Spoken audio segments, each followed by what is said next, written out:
सिकंदर। भारत पर सिकंदर का आक्रमण।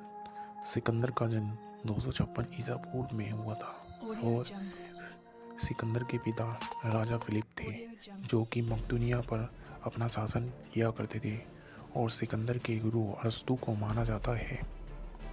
सेनापति। सिकंदर का सेनापति सेल्यूकस था और सिकंदर ने हिंदुकुश पर्वत को 326 ईसा पूर्व में पार किया था और इसी के शासनकाल में 20 वर्ष की आयु में सिकंदर गद्दी पर बैठा। अपने पिता की मृत्यु के पश्चात 326 ईस्वी में सिकंदर ने अपना पहला आक्रमण भारत पर किया। सिकंदर ने एशिया, सीरिया, मिस्र, बेबीलोन आदि देशों को जीता। इसके पश्चात सिकंदर ने काबुल पर विजय प्राप्त की। निकेया में तर्सीला के शासक अम्बी ने सिकंदर की अधीनता स्वीकार कर ली थी।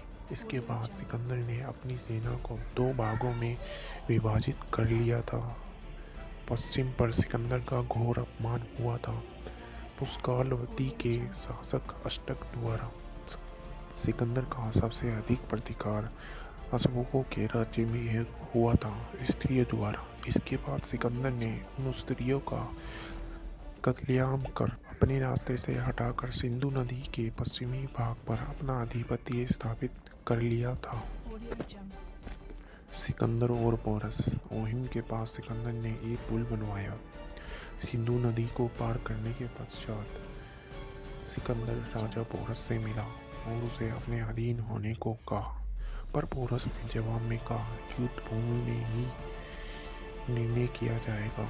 सिकंदर ने युद्ध के लिए अनुकूल स्थिति की प्रतीक्षा की और भयंकर बरसात में ही सिकंदर ने अपनी सेना को नदी पार कर झेलम नदी पर फिदिस्ता का युद्ध करने को कहा, जिसमें पोरस को हार का सामना करना पड़ा। इस युद्ध में पोरस का पुत्र भी मारा गया था।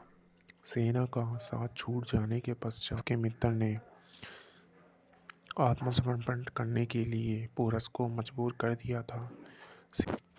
सिकंदर ने ब्यास नदी के तट पर 2 नगरों की स्थापना की थी, अलेक्जेंड्रिया निकेया और अलेक्जेंड्रिया ब्यूसेलस।